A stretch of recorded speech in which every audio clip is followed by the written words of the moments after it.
আজি ভিডিঅ'টো ডাইৰেক্ট ক'বলৈ বিচাৰিছোঁ বেকাৰ ল'ৰা ছোৱালীসকলৰ কাৰণে। বেকাৰ মানে কিয় বেকাৰ বুলি কৈছোঁ, যিসকল লোকে এতিয়া অকল চাকৰিৰ পিছত লাগি আছে তেওঁলোকৰ কাৰণে। মই প্ৰথম কথাটো ক'বলৈ বিচাৰিছোঁ, যি কম সত্য কথা ক'ম। কিছুমানে ভাল পাব পাৰে, কিছুমানে বেয়া পাব পাৰে।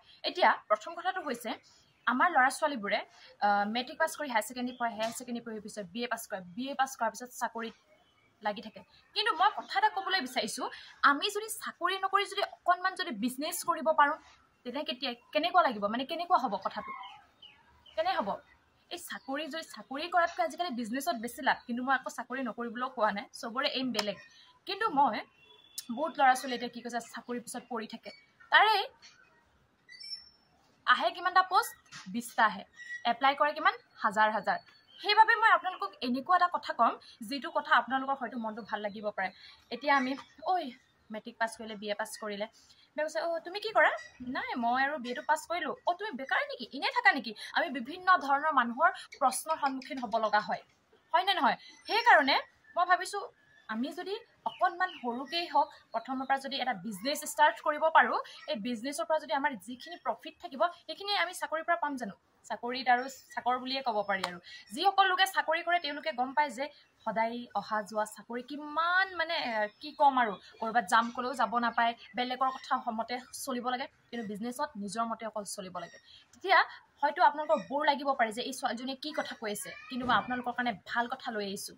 যিসকল ল'ৰা ছোৱালীয়ে বেকাৰ, সেইসকলৰ কাৰণে ভাল কথা এটা লৈছোঁ। তেনে বলক ভিডিঅ'টো সম্পূৰ্ণৰূপে চাব, হয়তো তেতিয়া বুজি পাব। আপুনি কেনেকৈ ধূপকাঠিৰ বিজনেছ কৰিব, আপুনি কেনেকৈ স্মল ষ্টাৰ্ট ইণ্ডাষ্ট্ৰীৰ ওপৰত বিজনেছ কৰিব পাৰিব, আপুনি কেনেকৈ ফিনাইলৰ ওপৰত বিজনেছ কৰিব, আপুনি কেনেকৈ এডুকেশ্যনৰ ওপৰত বিজনেছ কৰিব পাৰিব, আৰু আপুনি কেনেকৈ হেল্থ কেয়াৰৰ ওপৰত বিজনেছ কৰিব পাৰিব। মুঠতে বিজনেছেই বিজনেছ, কিন্তু আপোনাৰ চাকৰি একো দৰকাৰ নাই। কিন্তু কেনেকৈ কৰিব এইবোৰ, শেষলৈকে ভিডিঅ'টো চাই থাকিলে হয়তো আপোনালোকে গম পাব।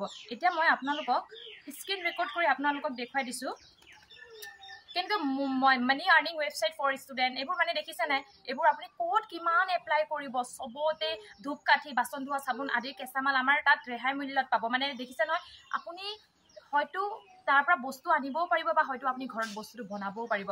হয়তো আপুনি যদি বস্তুটো বনোৱা যায় ক'ত পাব, কি কথা, এনেকৈ বিভিন্ন ধৰণৰ প্ৰশ্ন আহিব পাৰে। বা যদি আপুনি সেই মেচিনটো যদি ঘৰতেই আনিছে আৰু আপুনি ক'ত বিক্ৰী কৰিব, বস্তুটো ক'ত বিক্ৰী কৰিব? আপুনি যেনিবা ধূপকাঠি এটাই বনালে, ধূপকাঠি বোলে বিজনেছ লাগি কৰি ধূপকাঠি বনালে, কিন্তু আপুনি ধূপকাঠিটো বনালে হয় ঘৰত বনোৱাৰ পিছত আমি ক'ত চেল কৰিম, সেইটোৰ ওপৰতো আপোনালোকৰ বিভিন্ন ধৰণৰ প্ৰশ্ন থাকে। আমি যে ধূপকাঠিটো বনাম, এই বিভিন্ন বিক্ৰী হ'ব জানো, তাত দোকানত চেল হ'ব জানো? তেনেকুৱা আমি বিভিন্ন ধৰণৰ প্ৰশ্নৰ সন্মুখীন হ'ব লাগে। এতিয়া বহুতৰ মনত প্ৰশ্ন উঠিব পাৰে, আমাৰ হাতত ইমান পইচা ক'ৰ পৰা আহিব? হয়তো এইবোৰ শিকিবলৈ বা বিজনেছ কৰিবলৈ বহুত পইচা লাগিব। কিন্তু মই প্ৰথম কথা ক'বলৈ বিচাৰিছোঁ, হয়তো পইচা একেবাৰে কম মূল্যত আপোনালোকে সেই বস্তুবোৰ শিকিব পাৰিব। কেনেকৈ শিকিব পাৰিব, আহক আমি জানো। সেই নামটো হৈছে, য'ত শিকিব তাৰ চেণ্টাৰ এটা থাকে নহয় জানো? সেই চেণ্টাৰটোৰ নাম হৈছে অসম গ্ৰাম্য উদ্যোগ বিকাশ পৰিষদ। আৰু আপুনি কি কি শিকিব পাৰিব, বিভিন্ন ধৰণৰ আপুনি যি শিকিবলৈ মন যায় সেইবোৰ শিকিব পাৰিব। ধূপকাঠি যেনে বাচন ধোৱা, যেনেকৈ ফেনাইল, টয়লেট ক্লিনাৰ, আৰু মানে সেইবোৰ আপুনি প্ৰেক্টিকেল কৰিও আপোনাক দেখুৱাব। মাত্ৰ কিমান ফিজ জানেনে? মাত্ৰ 500 টকা। অনলাইনতো শিকিব পাৰিব, আপুনি অফলাইনতো শিকিব পাৰিব। তেতিয়া বহুতৰ বিভিন্ন ধৰণৰ প্ৰশ্ন আহিব পাৰে যে আমি যে শিকিম, ক'ত শিকিম? বিভিন্ন ধৰণৰ তাত চেণ্টাৰ আছে, আপোনালোকে তাত গৈ পেলাই আপোনালোকে শিকিব পাৰিব। বিভিন্ন ধৰণৰ, যেনেকৈ ডিব্ৰুগড়ত আছে আৰু বিভিন্ন ধৰণৰ ঠাইত আছে। আপোনালোকক মই নাম্বাৰটো দিছোঁ, হয়তো মোতকৈ আপোনালোকক ধুনীয়াকৈ বুজাই দিব। মাত্ৰ কিমান জানেনে? 500 টকাত আপোনালোকে হেৰি কৰিব লাগিব, মাত্ৰ 500 টকাত। 500 টকা খৰচ কৰি আপুনি যদি হাজাৰ হাজাৰ টকা পায়, কি বেয়া? কাৰণে যি কম সত্য কম, আপোনালোকে এনেকুৱা এটা বিজনেছ কৰিব পাৰে, যিটো বিজনেছত আপোনাৰ প্ৰফিট হ'ব পাৰে। আৰু হয়তো আপোনালোকে ভাবিব পাৰে যে বস্তুবোৰ কিনিম, বস্তুবোৰ যে বনোৱাৰ পিছত ক'ত চেল কৰিম? প্ৰথম অৱস্থা আপোনাৰ খোজা লাগিব পাৰে, কিন্তু আপোনালোকে য'ত ৰেজিষ্টাৰ, মাত্ৰ কিমান জানেনে? 500 টকাত আপোনালোকে হেৰি কৰিব লাগিব, মাত্ৰ 500 টকাত। 500 টকা খৰচ কৰি আপুনি যদি হাজাৰ হাজাৰ টকা পায়, কি বেয়া? কাৰণে যি কম সত্য কম, আপোনালোকে এনেকুৱা এটা বিজনেছ কৰিব পাৰে, যিটো বিজনেছত আপোনাৰ প্ৰফিট হ'ব পাৰে। আৰু হয়তো আপোনালোকে ভাবিব পাৰে যে বস্তুবোৰ কিনিম, বস্তুবোৰ যে বনোৱাৰ পিছত ক'ত চেল কৰিম? প্ৰথম অৱস্থা আপোনাৰ খোজা লাগিব পাৰে, কিন্তু আপোনালোকে য'ত ৰেজিষ্টাৰ কৰিব, সেই ৰেজিষ্টাৰ মানুহজনক বা তেওঁলোকক যদি কয় যে মোৰ এই বস্তুটো বিক্ৰী দিয়কচোন, মোৰ ধূপকাঠিটোৱে বিক্ৰী কৰি দিয়কচোন, মোৰ বাচন ধোৱা চাবোনটোৱে বিক্ৰী কৰি দিয়কচোন বুলি যদি কোৱা যায়, তেতিয়া তেওঁলোকেও বিক্ৰী কৰিব। যেনে আপোনালোকে ধূপকাঠিটো যেনিবা 80 টকা, ধৰিছোঁ ধূপকাঠিৰ হেৰিটো 80 টকা, কিন্তু আপোনাক সিহঁতি 10 টকা ল'ব, আপোনাক 70 টকা পাব। আপুনি যদি বজাৰত নিজে বিক্ৰী কৰিব যায় ধূপকাঠিটো, তেতিয়া হয়তো আপোনাক 80 টকা দিব, এক্সাম্পল হিচাপে 80 টকা দিব। কিন্তু আপুনি যদি সেই যোৰ পৰা শিকিছে তেওঁলোকক যদি আপোনালোকে চেল কৰিব দিয়ে হয়তো তেওঁলোকে অকণমান 10 টকা এটা কম পাব তেনেকৈ আপুনি বিজনেছটো ষ্টাৰ্ট কৰিব পাৰে কিন্তু মই এটা কথা ক'বলৈ বিচাৰিছোঁ যদি কৰিবলৈ মন আছে নেকি মই ধুনীয়াকৈ স্ক্ৰীন ৰেকৰ্ডবোৰ চাওক আপুনি কি কৰিব বিচাৰে গোটেইখিনি এই স্ক্ৰীন ৰেকৰ্ডবোৰত আপোনালোকে দেখা পাই যাব দেখি পাইছেনে কি কৰিব আপোনালোকৰ বিশ্বাস নহ'ব পাৰে ন এইটো বিশ্বাস কৰাৰ কথা কৈছোঁ এইবোৰ মিছামিছি নহয় এই ওপৰত দেখিছেনে কিমান প্ৰুফ আৰু যদি প্ৰুফ লাগে আপোনালোকে গৈ পেলাই গুগলত চেক কৰিব পাৰে কি বুলি চেক কৰিব মই আপোনালোকক কৈ দিওঁ আপোনালোকে বহুতে মিছা বুলি ভাবিব পাৰে মই কৈছোঁ গুগলত আপোনালোকে কি চাৰ্চ কৰিব আপোনালোকে www.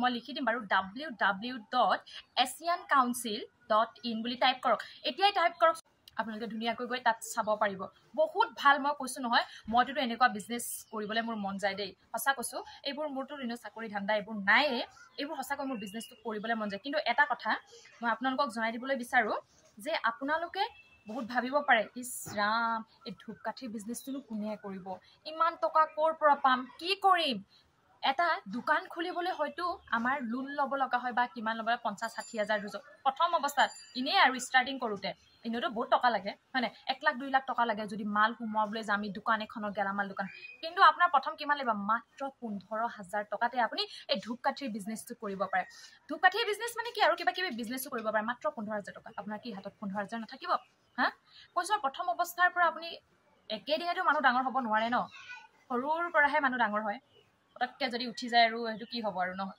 সেইকাৰণে আপোনালোকে 15,000 টকাত বিজনেছটো ষ্টাৰ্ট কৰিব পাৰিব আৰু আপুনি প্ৰথম শিকিবলৈ হ'লে মাত্ৰ 500 টকাত আপুনি সেই কামটো কৰিব পাৰিব মাত্ৰ 500 টকাত আপুনি সেই বিজনেছটো ষ্টাৰ্ট কৰিব পাৰিব তেনে এই বেকাৰ ল'ৰা ছোৱালীবোৰে কি ভাবি আছে নিজেই নিজৰ ভৰিত থিয় যে মই চাকৰি পাম চাইছোঁ অসম গ্ৰামোদ্যোগ বিকাশ পৰিষদ নামটো শুনিছেনে আকৌ আপোনালোকে গুগলত চাৰ্চ কৰিব পাৰে www.asiancouncil.in গৈ পেলাই আপোনালোকে চেক কৰিব পাৰে সকলো কথা তাত ধুনীয়াকৈ লিখা থাকিব আৰু আপোনালোকৰ যদি ইয়াতকৈ বেছি জানিবলৈ বিচাৰে আৰু ষ্টাৰ্ট যদি কৰিবলৈ বিচাৰে বিজনেছটো তেনে আপোনালোকে এই নাম্বাৰটোত মই দি দিম দুটা নাম্বাৰৰ ভিতৰত আপোনালোকে ক্লিক কৰি ফোন কৰিব পাৰে ধুনীয়াকৈ বুজাই দিব আপোনাক তেনে কি দেৰি কৰিছে পটাপট এপ্লাই কৰক পটাপট ৰৈ থাকি লাভ নাই একো চিন্তাই কৰিব নালাগে যে আপোনাৰ বস্তুটো বিক্ৰী নহ'ব নেকি চেল নহ'ব নেকি একো কথা দৰকাৰে নাই যিজনক আপুনি ফোন কৰিব ন তেওঁক যদি আপুনি বস্তুটো দি দিয়ে চেল কৰিবলৈ দিয়ে আপোনাক একদম ধুনীয়াকৈ চেল কৰি দিব কিমান টকা পাব তেনে মাহত কিমান টকা পাব ভাবক ঠিক মাহত কিমান টকা পাব তেনে কি দেৰি কৰিছে পটাপট আৰম্ভ কৰক বিজনেছটো আৰু সকলোকে শ্বেয়াৰ কৰক যিসকল ল'ৰা ছোৱালী এনেই বেকাৰকৈ বহি আছে চাকৰি কৰিম বুলি কৈ বহি আছে হাজাৰ বছৰ এনেই বহি আছে তেওঁলোকক কি শ্বেয়াৰ কৰক পটাপট ভিডিঅ'টো হয়তো প্ৰফিট হ'ব পাৰে তেওঁলোকে মোৰ ভিডিঅ'টোৰ দ্বাৰা তেনে ধন্যবাদ আৰু বেছিকৈ জানিবলৈ বিচাৰিছে যদি মই ফোন নাম্বাৰটো দিছোঁ ফোন কৰি ধুনীয়াকৈ আপোনালোকে ক্লিক কৰি সুধিব পাৰে আৰু এইটো একদম ৰিয়েল ফেক্ট নহয় আপোনালোকে গুগলত চাৰ্চ কৰিব পাৰে ধুনীয়াকৈ আপোনালোকক কথাখিনি দেখুৱাই দিব নমস্কাৰ নেক্সট ভিডিঅ'ত আকৌ লগ পাম এনেকুৱা ভিডিঅ'বোৰ চাবলৈ আপোনালোকে মোৰ পেজটো ফ'ল' কৰি দিব ফ'ল' নকৰিলেও একো নাই যদিহে ভাল পায় তেতিয়া ফ'ল' কৰি দিব যদি কিবা এটা শিকিবলৈ বিচাৰিছে বা কিবা এটা যদি জানিবলৈ বিচাৰিছে তেনে কি দেৰি কৰি আছে হা কিছুমানে ভাবে কোনেনো ধূপকাঠিৰ বিজনেছ কৰে আৰে ধূপকাঠিৰ বিজনেছ নকৰিলেও নাই কিছুমানৰতো কৰিব আৰু বিভিন্ন ধৰণৰ বিজনেছ কি লাগে হেল্থ কেয়াৰ এডুকেশ্যন আৰু কি কৰিব লাগে গোটেইখিনি কৰিব পাৰিব আপুনি তেনে ব'লক ষ্টাৰ্ট কৰোঁ মইতো যাওঁৱেই আৰু ফোন কৰি গোটেইখিনি কথা সুধোঁগৈ